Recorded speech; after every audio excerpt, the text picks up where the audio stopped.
Hi dears, welcome back. അപ്പോൾ ഇന്നും ഞാൻ വന്നിരിക്കുന്നത് നമുക്കൊക്കെ ഒരുപാട് പ്രയോജനകരമായ നല്ല കൊച്ചു ടിപ്സുകളൊക്കെ കളക്ട് ചെയ്തുകൊണ്ട് തന്നെയാണ് കേട്ടോ. ഒരുപാട് പേർക്കുള്ള ഒരു പ്രശ്നമാണ് എത്ര തന്നെ മാവ് അരച്ചു വെച്ചാലും പാലപ്പം കറക്റ്റായിട്ട് വരുന്നില്ല എന്നുള്ളത്. അവർക്ക് വേണ്ടിയിട്ടുള്ള ഒരു അടിപൊളി വീഡിയോ ആയിട്ടാണ് കേട്ടോ.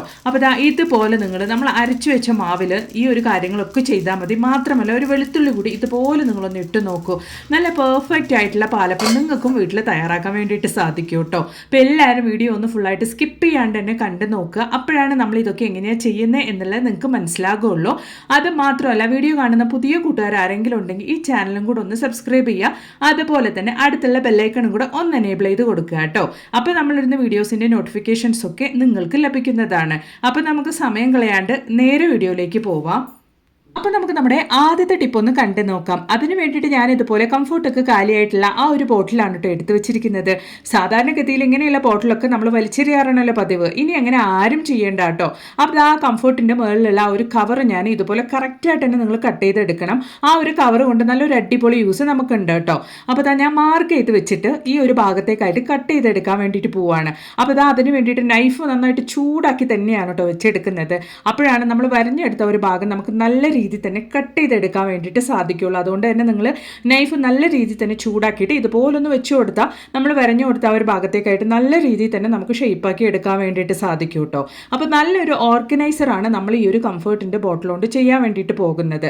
അപ്പോൾ ഇനി നമുക്ക് ഞാൻ കാണിച്ച ഈ ഒരു ഭാഗം കൂടെ ഒന്ന് മാർക്ക് ചെയ്ത് വെച്ചിട്ട് ആ ഒരു ഭാഗം കൂടെ നമുക്കൊന്ന് കട്ട് ചെയ്തെടുക്കാം കേട്ടോ. നല്ലൊരു അടിപൊളി ഓർഗനൈസറാണ്. നമ്മുടെ കിച്ചണിലും അതുപോലെ തന്നെ കുട്ടികൾക്കൊക്കെ പഠിക്കുന്ന ടേബിളിലൊക്കെ ആയിട്ട് വെച്ച് കൊടുക്കാൻ പറ്റിയ ഒരു അടിപൊളി ഓർഗനൈസർ തന്നെയാണ് കേട്ടോ നമ്മൾ ഇതുകൊണ്ട് ചെയ്യാൻ വേണ്ടിയിട്ട് പോകുന്നത്. നമ്മുടെ കിച്ചൺ കൂടുതൽ ഭംഗിയാക്കാനും ഈ ഒരൊറ്റ സാധനം മതി. അപ്പോൾ എല്ലാവരും ഒന്ന് സ്കിപ്പ് ചെയ്യാണ്ട് തന്നെ കണ്ടു നോക്കുക കേട്ടോ. അപ്പോൾ നോക്കിയാൽ ഞാൻ ഇതുപോലൊന്ന് കട്ട് ചെയ്ത് എടുത്തിട്ടുണ്ട്. കാണാൻ തന്നെ നല്ല ഭംഗിയുണ്ട്. അപ്പോൾ നമുക്ക് ആ ഒരു കംഫർട്ട് കവറിൻ്റെ മുകളിലുണ്ടായിരുന്ന ഒരു ഫ്ലവറിൻ്റെ ഈ ഒരു ഭാഗം കൂടെ നമുക്ക് നല്ല ഷേപ്പായിട്ടൊന്ന് കട്ട് ചെയ്തെടുക്കാം കേട്ടോ. അപ്പോൾ നമ്മൾ ആ ഒരു ഫ്ലവർ നല്ല രീതിയിൽ ഷേപ്പാക്കി എടുത്തിട്ട് അതും കൂടെ നമുക്ക് ഈ ഒരു ഓർഗനൈസറിൻ്റെ മുകളിൽ നമുക്ക് ഒട്ടിച്ചു കൊടുക്കാം. അല്ലെങ്കിൽ ഈ ഒരു ബാഗിൻ്റെ മുകളിൽ നമുക്ക് ഒട്ടിച്ചു കൊടുക്കാം കേട്ടോ. നല്ല ഭംഗിയാണ്. നോക്കി ഒട്ടിച്ചു കൊടുത്തപ്പോൾ തന്നെ നല്ലൊരു ഭംഗിയാണ് കാണാൻ വേണ്ടിയിട്ട്. അപ്പോൾ ഒരു ചെറിയ പൂവും കൂടെ ഇതുപോലെ കട്ട് ചെയ്തിട്ട് ഞാൻ ബാഗിൻ്റെ ഈ ഒരു ഓർഗനൈസറിൻ്റെ രണ്ട് സൈഡിലുമായിട്ട് ഞാൻ ഇതുപോലെ ഒന്ന് ഒട്ടിച്ചു കൊടുത്തിട്ടുണ്ട്. കാണാൻ തന്നെ എന്തൊരു ഭംഗിയല്ലേ. നമ്മൾ വെറുതെ വലിച്ചെറിയുന്ന ഈ ഒരു കംഫർട്ട് ബോട്ടിൽ നല്ലൊരു ഓർഗനൈസറായിട്ട് നമുക്ക് കുട്ടികൾ പഠിക്കുന്ന ടേബിളിലൊക്കെ ഇതുപോലെ കാണാൻ തന്നെ നല്ല ഭംഗിയായിരിക്കും. പെന്നും അവരുടെ സ്കെച്ചും കാര്യങ്ങളും ക്രയോൺസും ഒക്കെ വെക്കാൻ വേണ്ടിയിട്ട് നല്ലൊരു ഓർഗനൈസറായിട്ട് നമുക്കിത് ഉപയോഗിക്കാവുന്നതാണ്. മാത്രമല്ല നമുക്ക് ടേബിളിലൊക്കെ നമ്മുടെ സ്പൂൺസും കാര്യങ്ങളൊക്കെ ഇട്ട് വെക്കാൻ വേണ്ടിയിട്ട് ഉപയോഗിക്കാം. ഇനിയിപ്പോൾ അങ്ങനെ അല്ലെങ്കിൽ കിച്ചണിൽ നമ്മുടെ ഓൾട്ടയിൽ ഇതുപോലെ നിങ്ങൾ ഒട്ടിച്ചു വെക്കുകയാണെങ്കിൽ നല്ല ഗമ്മും കാര്യങ്ങളൊക്കെ വെച്ച് നിങ്ങൾ ഇതുപോലെ ഒട്ടിച്ചു വെക്കുകയാണെങ്കിൽ നല്ല ഭംഗിയല്ലേ അത് കാണാൻ വേണ്ടിയിട്ട്. എന്ത് രസമാണെന്ന് നോക്കിയാൽ ഒരു കിച്ചണിൽ നമ്മളുടെ ആ ഒരു ഓർഗനൈസർ കാണാൻ വേണ്ടിയിട്ട്. ഇതിൽ നമുക്ക് ലൈറ്റർ, നമ്മുടെ ഗ്യാസ് ലൈറ്റർ, സ്പൂൺസ് കാര്യങ്ങളൊക്കെ നമുക്ക് ഇതിൽ ഇട്ട് വെക്കാൻ വേണ്ടിയിട്ട് സാധിക്കും കേട്ടോ. നല്ല ഭംഗിയാണ് കാണാൻ വേണ്ടിയിട്ട്. ഞാനിപ്പോൾ തൽക്കാലം ഡബിൾ സൈഡ് സെല്ലോ ടൈപ്പ് ആണ് കേട്ടോ വെച്ച് ഒട്ടിച്ചിരിക്കുന്നത്. നിങ്ങൾ ഒട്ടിക്കുമ്പോൾ നല്ല ഒട്ടുന്ന ഗമ്മനെ ഒട്ടിക്കാൻ വേണ്ടിയിട്ട് നോക്കുക കേട്ടോ. അപ്പോൾ നിങ്ങൾക്കും ഈ ഒരു ഓർഗനൈസർ ഇഷ്ടപ്പെട്ടു എങ്കിൽ മറക്കാണ്ട് എൻ്റെ കമൻറ്റ് ബോക്സിലിട്ട് അറിയിക്കും കൂടെ ചെയ്യുക. അതുപോലെ ഒന്ന് ലൈക്കും കൂടെ ചെയ്ത് സപ്പോർട്ട് ചെയ്യുക കേട്ടോ. അപ്പോൾ ഇനി നമുക്ക് അരി അരയ്ക്കാണ്ട് കൊണ്ട് അല്ലെങ്കിൽ അരി കുതിർക്കാണ്ട് കൊണ്ടൊക്കെ ഉണ്ടാക്കാൻ പറ്റിയ ഒരു അടിപൊളി പാലപ്പത്തിൻ്റെ റെസിപ്പി ഒന്ന് കണ്ടു നോക്കിയാലോ. ആർക്കും ഫ്ലോപ്പ് ആവില്ല എന്നുള്ള കാര്യത്തിൽ ഒരു സംശയം വേണ്ട കേട്ടോ. 100% റിസൾട്ട് കിട്ടും. അപ്പോൾ അത് നമുക്ക് എങ്ങനെയാണ് ഉണ്ടാക്കുന്നതെന്ന് കണ്ടു നോക്കാം. അതിന് വേണ്ടിയിട്ട് ഒരു ബൗള് അരിപ്പൊടിയാണ് കേട്ടോ ഞാൻ ചേർത്ത് കൊടുത്തിരിക്കുന്നത്. നമ്മൾ പുട്ടിനും പത്തിരിക്കൊക്കെ വേണ്ടി ഉപയോഗിക്കുന്ന ആ ഒരു അരിപ്പൊടി തന്നെയാണ് ചേർത്ത് കൊടുത്തിരിക്കുന്നത്. അതിലേക്ക് ഒരു 1/2 ബൗള് തേങ്ങയും അതുപോലെ തന്നെ ഒരു 3/4 ബൗൾ അളവിലേക്ക് നമ്മളൊക്കെ കഴിക്കുന്ന ചോറാണ് കേട്ടോ ഞാൻ ഇട്ട് കൊടുത്തിരിക്കുന്നത്. നിങ്ങൾ ഏത് ചോറ് കഴിക്കുന്നവരാണെങ്കിലും അത് ചേർത്ത് കൊടുക്കാവുന്നതാണ്. അതിലേക്ക് ഒരു 1/2 ടീസ്പൂൺ അളവിലേക്ക് ഷുഗറും ഒരു പിഞ്ച് അളവിലേക്ക് ഉപ്പും കൂടെ ഇട്ട് കൊടുത്തിട്ട് നമുക്ക് നന്നായിട്ട് ഇതുപോലെ ഒന്ന് മിക്സ് ചെയ്ത് കൊടുക്കാം കേട്ടോ. നമ്മൾ പാലപ്പത്തിന് വേണ്ടിയിട്ട് അരി കുതിർക്കാൻ വെക്കണമെന്നോ അരി അരച്ച് ബുദ്ധിമുട്ടണം എന്നൊന്നുമില്ല. നമ്മൾ പുട്ടിനും പത്തിരിക്കൊക്കെ വേണ്ടിയിട്ട് ഉപയോഗിക്കുന്ന മാവ് ഇതുപോലെ നിങ്ങൾക്ക് ഉപയോഗിക്കാവുന്നതാണ്. നല്ല രീതിയിൽ നമ്മൾ ഇട്ട് കൊടുത്ത മിക്സൊക്കെ മിക്സ് ചെയ്തതിന് ശേഷം നിങ്ങൾ കുറച്ചായിട്ട് വെള്ളം ഒഴിച്ച് ഒരു ചെറിയ ബാറ്റർ കൺസിസ്റ്റൻസിക്ക്, ഒരുപാട് വെള്ളം പോലെ ആക്കരുത്, ഒരു തിക്ക് ബാറ്റർ കൺസിസ്റ്റൻസിക്ക് നിങ്ങളിത് റെഡിയാക്കി എടുക്കുക കേട്ടോ. അതിന് ശേഷം നമ്മൾ മിക്സിയിലിട്ട് ജസ്റ്റ് ഒന്ന് ചുറ്റിച്ചെടുക്കാം. കാരണം നമ്മൾ തേങ്ങ ഇട്ടുകൊണ്ട് തന്നെ. മാത്രമല്ല നമ്മൾ ചേർത്ത് കൊടുത്ത ആ ഒരു അരിപ്പൊടിയൊക്കെ കട്ട കെട്ടാണ്ട് കൊണ്ട് നല്ല രീതിയിൽ ഫൈനായിട്ട് തന്നെ നമുക്ക് ഇതൊന്ന് അരച്ചെടുക്കാം. നല്ല ടേസ്റ്റി ആയിട്ടുള്ള പാലപ്പം തന്നെ നമുക്ക് ഈ ഒരു ബാറ്റർ കൊണ്ട് റെഡിയാക്കി എടുക്കാൻ വേണ്ടിയിട്ട് സാധിക്കും കേട്ടോ. ബിഗിനേഴ്സിനും കൂടെ നല്ല പെർഫെക്റ്റ് ആയിട്ട് തന്നെ ഈ ഒരു പാലപ്പം ഉണ്ടാക്കിയെടുക്കാൻ വേണ്ടിയിട്ട് സാധിക്കും. ഒരുപാട് പേര് ഞാൻ മുന്നേ ഒരു വീഡിയോ ഇട്ടിട്ടുണ്ടായിരുന്നു പാലപ്പത്തിൻ്റെ. അതിൽ ഈസ്റ്റ് ചേർത്തിട്ടില്ലേ എന്ന് ചോദിച്ചുകൊണ്ടിരിക്കുന്നുണ്ടായിരുന്നു. ആ ഒരു ഈസ്റ്റിന് പകരമാണ് നമ്മൾ സവോള ഇട്ട് കൊടുത്തത് കേട്ടോ. അപ്പോൾ നമ്മൾ തിക്കായിട്ട് ഈ ഒരു കൺസിസ്റ്റൻസിയിൽ വേണം കേട്ടോ നിങ്ങൾ ബാറ്റർ റെഡിയാക്കാൻ വേണ്ടിയിട്ട്. എന്നിട്ട് നമ്മൾ റെഡിയാക്കി ഈ ഒരു ബാറ്റർ നിങ്ങൾ മിക്സിയുടെ ജാറിലേക്ക് ഇട്ടിട്ട് നല്ല രീതിയിൽ നല്ല ഫൈനായിട്ട് തന്നെ അരച്ചെടുക്കുക കേട്ടോ. തേങ്ങ ഒരുപാട് അങ്ങ് അരഞ്ഞില്ലേലും കുഴപ്പമില്ല. നമ്മുടെ അരിപ്പൊടിയും ചോറൊക്കെ നല്ല രീതിയിൽ തന്നെ നമുക്ക് മിക്സായി കിട്ടണം. ഈ ഒരു സമയത്ത് നമ്മൾ നമ്മുടെ ബാറ്റർ പുളിപ്പിച്ചെടുക്കാൻ വേണ്ടിയിട്ട് നമ്മൾ ഈസ്റ്റ്, ഈനോ, സോഡ ഒന്നുമേ ചേർക്കുന്നില്ല കേട്ടോ. അതിന് പകരമായിട്ട് നമ്മൾ 2 വെളുത്തുള്ളി നല്ല രീതിയിൽ കഴുകി വൃത്തിയാക്കി തൊലി കളഞ്ഞ് നമ്മുടെ ബാറ്ററിലേക്ക് ഇട്ട് കൊടുത്തിട്ടുണ്ട്. എന്നിട്ട് നല്ല രീതിയിൽ നിങ്ങൾക്ക് എത്രത്തോളം ആ ഒരു മാവ് മിക്സ് ചെയ്തെടുക്കാൻ പറ്റും അത്രത്തോളം നിങ്ങൾ ഇതുപോലെ ഒരു തവി ഉപയോഗിച്ച് നല്ല രീതിക്ക് തന്നെ മിക്സ് ചെയ്ത് കൊടുക്കുക കേട്ടോ.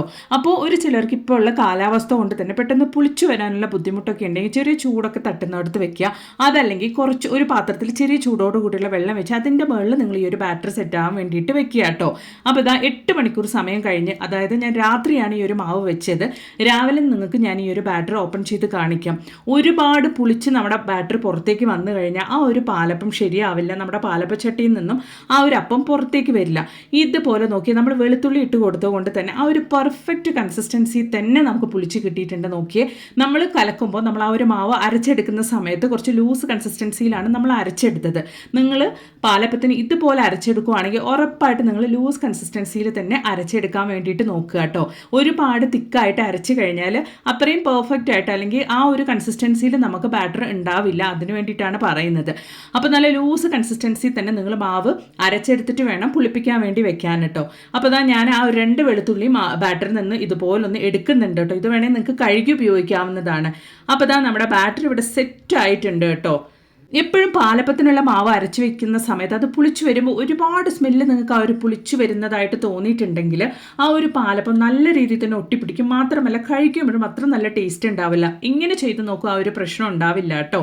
അപ്പം ഇനി നമുക്ക് നമ്മുടെ പാലപ്പത്തിൻ്റെ കൂടെ കഴിക്കാൻ വേണ്ടിയിട്ട് ഒരു അടിപൊളി തേങ്ങാപ്പാൽ അതും വിത്തിൻ മിനിറ്റ്സിൽ എങ്ങനെ റെഡിയാക്കുക എന്നുള്ളതൊന്ന് കണ്ടു നോക്കിയാലോ.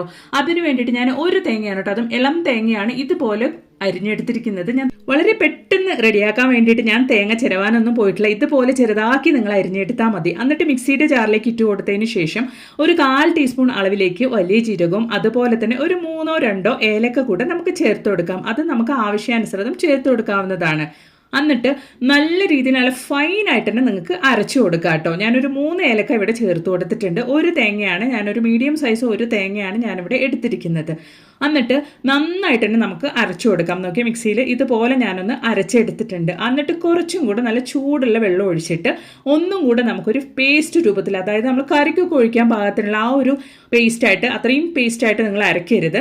അതിനും മീഡിയം ആയിട്ട് വേണം നമ്മൾ തേങ്ങാപ്പാൽ റെഡിയാക്കാൻ വേണ്ടിയിട്ട് അരച്ചെടുക്കുന്നത്. അപ്പോൾ കുറച്ച് വെള്ളം ഒഴിച്ചിട്ട് ഞാൻ നല്ല രീതിയിലൊന്ന് അരച്ചെടുത്തിട്ടുണ്ട്. തേങ്ങാപ്പാലിന് അരച്ചെടുക്കുമ്പോൾ ശ്രദ്ധിക്കേണ്ട ഒരേ ഒരു കാര്യം, കറിക്ക് അരയ്ക്കുന്ന പോലെ ഫൈനായിട്ട് അരയ്ക്കാണ്ട് ഈ ഒരു സ്റ്റേജിൽ നിങ്ങൾ അരപ്പ് നിർത്തിയാൽ മതിയാകും കേട്ടോ. ഞാൻ നിങ്ങൾക്ക് കാണിക്കാം. ഈ ഒരു കൺസിസ്റ്റൻസിയിൽ വേണം നിങ്ങൾ തേങ്ങ അരച്ചെടുക്കാൻ വേണ്ടിയിട്ട്. അപ്പോൾ നമ്മൾ അരച്ച ഈ ഒരു തേങ്ങ കൊണ്ട് നമ്മൾ എങ്ങനെയാണ് തേങ്ങാപ്പാൽ ഉണ്ടാക്കുന്നത് എന്നെല്ലാം കൂടെ നമുക്കൊന്ന് കണ്ടു നോക്കിയാലോ. അപ്പോൾ അതിന് വേണ്ടിയിട്ട് നമ്മൾ അരച്ച ഈ ഒരു മിക്സിലേക്ക് നല്ല ചൂടോടുകൂടിയുള്ള വെള്ളം വേണം കേട്ടോ നിങ്ങൾ ഒഴിച്ചു കൊടുക്കാൻ വേണ്ടിയിട്ട്. അതായത് തിളച്ച അത്രയും ചൂട് വേണ്ട, അതിനും കുറഞ്ഞൊരു മീഡിയം ചൂടോട് കൂടിയുള്ള വെള്ളം വേണം നമ്മൾ ഒഴിച്ചു കൊടുക്കാൻ വേണ്ടിയിട്ട്. അപ്പോഴാണ് നല്ല പെർഫെക്റ്റ് ആയിട്ട് തന്നെ നമുക്ക് ആ ഒരു പാല് ആ ഒരു തെങ്ങയിൽ നിന്ന് വിട്ട് കിട്ടുള്ളൂ. അതിന് വേണ്ടിയിട്ടാണ്. അപ്പോൾ ഞാൻ ഈ ഒരു അരപ്പിലേക്ക് ചൂടുവെള്ളമാണ് കേട്ടോ ഒഴിച്ചു കൊടുക്കുന്നത്. സാധാരണഗതിയിൽ നമ്മൾ തേങ്ങാപ്പാലൊക്കെ റെഡിയാക്കുന്നത് ഒരു വെള്ള തുണിയൊക്കെ എടുത്ത് അല്ലെങ്കിൽ ഒരു കോട്ടൺ തുണി ടവലൊക്കെ എടുത്തിട്ട് അതിലേക്ക് തേങ്ങ ചിരവിയിട്ട് പിഴിഞ്ഞിട്ടൊക്കെ ഒരുപാട് കഷ്ടപ്പെട്ടിട്ടാണ് തേങ്ങാപ്പാൽ എടുക്കാറ്. അപ്പോൾ ഈ ഒരു രീതിയിൽ നിങ്ങൾ തയ്യാറാക്കുവാണെങ്കിൽ കുട്ടികൾക്ക് വരയ്ക്കും ഈസി ആയിട്ട് ലിറ്റർ കണക്കിന് തേങ്ങാപ്പാൽ വളരെ പെട്ടെന്ന് തന്നെ തയ്യാറാക്കാൻ വേണ്ടിയിട്ട് സാധിക്കും. അത്ര തന്നെ നന്നായിട്ടൊന്ന് മിക്സ് ചെയ്ത് കൊടുത്തതിന് ശേഷം നമുക്കൊന്ന് ഫിൽറ്റർ ചെയ്ത് മാറ്റാം. ഫിൽറ്റർ ചെയ്ത് നല്ല രീതിയിൽ നമുക്ക് ആ ഒരു തേങ്ങ പിഴിഞ്ഞ് കൊടുത്താൽ മതി. ഒരു സ്പൂൺ ഉപയോഗിച്ച് നന്നായിട്ടൊന്ന് പ്രസ് ചെയ്ത് നിങ്ങൾ കൊടുത്താൽ മാത്രം മതി. അപ്പോൾ നമ്മൾ അരച്ച് റെഡിയാക്കി ആ ഒരു മിക്സ് ഇതുപോലൊന്ന് ഒരു അരിപ്പയിലിട്ട് നന്നായിട്ടൊന്ന് ഫിൽറ്റർ ചെയ്ത് എടുക്കുന്നുണ്ട് കേട്ടോ. നോക്കി വളരെ ഈസി ആയിട്ട് തന്നെ നമുക്ക് നമ്മുടെ തേങ്ങാപ്പാൽ ഇവിടെ റെഡിയാവുന്നുണ്ട്. അപ്പോൾ അരച്ച തേങ്ങയൊക്കെ ആ ഒരു വെള്ളത്തോടു കൂടി ഞാൻ ഈ ഒരു ഫിൽറ്ററിലേക്ക് ഒഴിച്ചിട്ടുണ്ട്. ഇനി നമുക്ക് ഇതുപോലെ ഒരു സ്പൂൺ ഉപയോഗിച്ച് നന്നായിട്ടൊന്ന് ഇതുപോലൊന്ന് പ്രസ് ചെയ്ത് കൊടുക്കുവാണെങ്കിൽ നോക്കിയാൽ നിങ്ങൾക്ക് കണ്ടാൽ മനസ്സിലാവും തേങ്ങാപ്പാൽ നല്ല രീതിയിൽ തന്നെ നമുക്ക് ഫിൽറ്ററായി താഴേക്ക് വരും. നല്ല തിക്കായിട്ടുള്ള തേങ്ങാപ്പാലും ലൂസായിട്ടുള്ള തേങ്ങാപ്പാലും എല്ലാം നമുക്ക് ഈ ഒരു മെത്തേഡിൽ തന്നെ കണക്കിന് നമുക്ക് മിനിറ്റുകൾക്കുള്ളിൽ തന്നെ റെഡിയാക്കാൻ പറ്റും എന്നുള്ളതാണ്. ഉറപ്പായിട്ടും നിങ്ങളും ഇതുപോലൊന്ന് തയ്യാറാക്കി ട്രൈ ചെയ്ത് നോക്കുക കേട്ടോ. നിങ്ങൾക്ക് ഇഷ്ടപ്പെടുകയാണെങ്കിൽ മറക്കാണ്ട് നിങ്ങളുടെ ഫ്രണ്ട്സ് ആൻഡ് ഫാമിലി കൂടെ ഒന്ന് ഷെയർ ചെയ്ത് സപ്പോർട്ട് ചെയ്യുക കേട്ടോ. അപ്പോൾ ഇതാ രാവിലെ ഞാനൊരു 10 മിനിറ്റ് സമയം നമ്മുടെ പാലപ്പത്തിൻ്റെ മാവൊന്ന് മാറ്റി വെച്ചതിന് ശേഷം അതെടുത്ത് പാലപ്പത്തിൻ്റെ ചട്ടിയിലേക്ക് ഒഴിക്കുന്നുണ്ട് കേട്ടോ. ഒട്ടും തന്നെ ഓയിൽ ഒഴിക്കാണ്ട് കൊണ്ട് അല്ലെങ്കിൽ വെളിച്ചെണ്ണ പുരട്ടാണ്ട് കൊണ്ട് 2 തവി മാവ് നമ്മൾ റെഡിയാക്കിയ ഒരു മാവ് ഒഴിച്ചിട്ട് ഞാൻ ഇതുപോലൊന്ന് ചുറ്റിച്ചെടുക്കുന്നുണ്ട് കേട്ടോ. നല്ല പെർഫെക്റ്റ് ആയിട്ട് ഒട്ടിപ്പിടിക്കാണ്ട് കൊണ്ട് തന്നെ വളരെ ഈസി ആയിട്ട് നമ്മുടെ പാലപ്പം നമുക്ക് നമ്മുടെ ചട്ടിയിൽ നിന്ന് വിട്ട് കിട്ടുന്നതാണ്. എളുപ്പത്തിൽ തന്നെ നമുക്ക് നമ്മുടെ പാലപ്പം റെഡിയാവും കേട്ടോ. അപ്പോൾ ഉറപ്പായിട്ട് നിങ്ങളും ഇതേ മെത്തേഡിലൊന്ന് തയ്യാറാക്കി നോക്കുക. അപ്പോൾ ഇതാ ഞാൻ മൂടി ഒന്ന് ഓപ്പൺ ചെയ്ത് കാണിക്കാം. നല്ല അരികു മുരിഞ്ഞ പാലപ്പം നല്ല ടേസ്റ്റ് ആയിട്ട് തന്നെ നല്ല പെർഫെക്റ്റ് ആയിട്ട് തന്നെ നമുക്കിവിടെ റെഡി ആയിട്ടുണ്ട് കേട്ടോ. എല്ലാവർക്കും ഇഷ്ടപ്പെടുന്ന ഒരു വിഭവമാണ് ഈ ഒരു പാലപ്പം. അതൊട്ടും തന്നെ ഒട്ടിപ്പിടിക്കാണ്ട് കൊണ്ട് ഒട്ടും തന്നെ ഓയിൽ ഒഴിക്കാണ്ട് കൊണ്ട് നമുക്ക് ഉണ്ടാക്കിയെടുക്കാൻ പറ്റിയ അത്രയും ഹെൽത്തി ആയിട്ട് തന്നെ നമുക്ക് കഴിക്കാവുന്നതാണല്ലോ, അതും രാവിലെ സമയത്തൊക്കെ. അപ്പോൾ വളരെ ഈസി ആയിട്ട് മിനിറ്റുകൾ കൊണ്ട് തന്നെ നമുക്ക് തേങ്ങാപ്പാലും നല്ല പെർഫെക്റ്റ് ആയിട്ടുള്ള പാലപ്പൊക്കെ നമുക്ക് ഈ ഒരു മെത്തേഡിൽ ഉണ്ടാക്കിയെടുക്കാൻ വേണ്ടിയിട്ട് സാധിക്കും. അപ്പോൾ ഇന്നത്തെ എൻ്റെ വീഡിയോ നിങ്ങൾക്ക് എല്ലാവർക്കും ഒരുപാട് പ്രയോജനകരമായെന്ന് ഞാൻ കരുതുന്നു. വീഡിയോ ഇഷ്ടപ്പെടുകയാണെങ്കിൽ മറക്കാണ്ട് നിങ്ങളൊന്ന് ലൈക്ക് ചെയ്യുക. അതുപോലെ തന്നെ നിങ്ങളുടെ ഫ്രണ്ട്സ് ആൻഡ് ഫാമിലി കൂടെ ഒന്ന് ഷെയർ ചെയ്ത് സപ്പോർട്ട് ചെയ്യുക കേട്ടോ. അതുപോലെ തന്നെ പുതിയ വ്യൂവേഴ്സ് ആരെങ്കിലും ഉണ്ടെങ്കിൽ മറക്കാണ്ട് ഒന്ന് സബ്സ്ക്രൈബ് ചെയ്തും കൂടെ സപ്പോർട്ട് ചെയ്യുക കേട്ടോ. അതുപോലെ തന്നെ അടുത്തുള്ള ബെല്ലൈക്കണും കൂടെ ഒന്ന് എനേബിൾ ചെയ്ത് കൊടുക്കുക. അപ്പൊ ഞാനിടുന്ന വീഡിയോസിന്റെ നോട്ടിഫിക്കേഷൻസ് ഒക്കെ നിങ്ങൾക്ക് ലഭിക്കുന്നതാണ്. അപ്പൊ ഇനി ഒരു പുതിയ വീഡിയോ ആയിട്ട് നിങ്ങളുടെ അടുത്തേക്ക് വരുന്നത് വരയ്ക്കും എല്ലാവർക്കും ബൈ.